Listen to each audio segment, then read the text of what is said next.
দণ্ড নেন, থানাও বাংলাদেশ আর্মি প্রথম 4 ঘন্টা কই ছিল? কই তাল ছিড়তেছিল? কেন তাহলে পুলিশ নিল কাজ?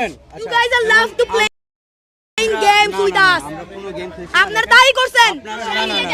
এত ইজি না, যা বললেন করে ফেললেন। It's not like that.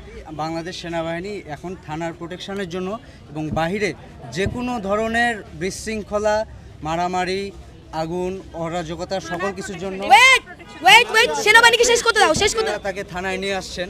থানায় নিয়ে আসার পর আপনারা পুলিশের কাছে যে দাবিটা করছেন যে তার আপনারা ভিডিও স্টেটমেন্ট চান এবং পুলিশ আপনাদের প্রতিশ্রুতি দিছে আপনাদেরকে 10 মিনিট দিবে মারার জন্য, তাই তো? 10টা মেয়েকে মাত্র। আচ্ছা, 10টা মেয়ে, যার মধ্যে 4টাই ওর রেপের ভিকটিম। আচ্ছা, এখন 10টা মেয়ে তাকে 10 মিনিটের জন্য মারবে, এটা থানা আপনাকে ভার্ডিক্ট দিছে, ঠিক আছে? এখন আমি আপনাদের বলি, বাংলাদেশ সেনাবাহিনী এখন থানার প্রোটেকশনের জন্য এবং বাহিরে যে কোনো ধরনের বিশৃঙ্খলা, মারামারি, আগুন,